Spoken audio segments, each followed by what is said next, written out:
देश के इतिहास में रेल हादसे की वजह से आज तक केवल 2 रेल मंत्रियों ने ही अपने पद से इस्तीफे दिए।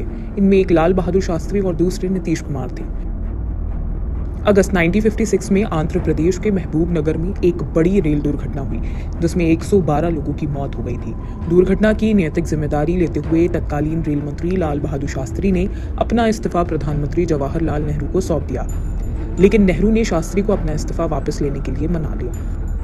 कुछ महीने बाद नवंबर 1956 में तमिलनाडु के अरियालूर में एक और रेल दुर्घटना हुई। इस त्रासदी की वजह से 144 की मौतें हुई। शास्त्री ने तुरंत अपना इस्तीफा प्रधानमंत्री को सौंप दिया और इसे जल्द स्वीकार करने की गुहार लगाई। शास्त्री द्वारा पेश किए गए इस दूसरे इस्तीफे ने देशवासियों का ध्यान अपनी तरफ खींचा।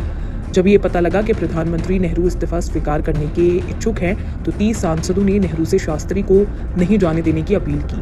उनका विचार था कि शास्त्री को इस्तीफे की पेशकश के लिए सराहना की जानी चाहिए। उनके इस्तीफे को स्वीकार नहीं किया जाना चाहिए, क्योंकि वे दुर्घटना के लिए व्यक्तिगत रूप से जिम्मेदार नहीं थे। दुर्घटना तकनीकी खराबी के कारण हुई थी, जिसकी जिम्मेदारी रेलवे बोर्ड को लेनी चाहिए।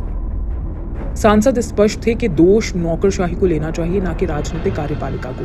हालांकि नेहरू ने शास्त्री का इस्तीफा स्वीकृति के लिए राष्ट्रपति को भेज दिया। शास्त्री को नेहरू द्वारा सर्वोच्च सत्यनिष्ठ व्यक्ति के रूप में प्रतिष्ठित किया गया था। बाद में वे भारत के दूसरे प्रधानमंत्री के रूप में नेहरू के उत्तराधिकारी बने। बिहार के मुख्यमंत्री और जनता दल एकीकृत के प्रमुख नीतीश कुमार ने अगस्त 1999 में असम में गैसल ट्रेन दुर्घटना के बाद रेल मंत्री के पद से इस्तीफा दे दिया था। इस दुर्घटना से 290 लोगों की मौत हुई थी। तत्कालीन समता पार्टी के हिस्से से नीतीश कुमार ने 19 मार्च 1988 से 5 अगस्त 1999 तक रेल मंत्री के रूप में कार्य किया। पश्चिम बंगाल की वर्तमान मुख्यमंत्री और तृणमूल कांग्रेस की प्रमुख ममता बनर्जी ने 2000 में 2 ट्रेन दुर्घटनाओं के बाद नैतिक आधार पर रेल मंत्री का अपना पद छोड़ दिया था। हालांकि बनर्जी के इस्तीफे को प्रधानमंत्री अटल बिहारी वाजपेयी ने स्वीकार नहीं किया था। एनडीए सरकार में रेल मंत्री सुरेश प्रभु ने 2017 में कुछ दिनों के अंतराल पर हुए 2 रेल हादसों के बाद अपने पद से इस्तीफा देने की पेशकश की थी। उनका इस्तीफा प्रधानमंत्री नरेंद्र मोदी ने स्वीकार किया था।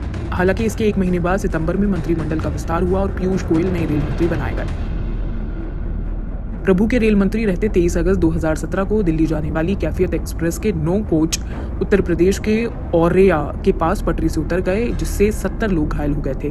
19 अगस्त 2017 को उत्तर प्रदेश के मुजफ्फरनगर में खतौली के पास कलिंग उत्कल एक्सप्रेस के 14 डब्बे पटरी से उतर गए थे। ये ट्रेन पुरी से हरिद्वार जा रही थी।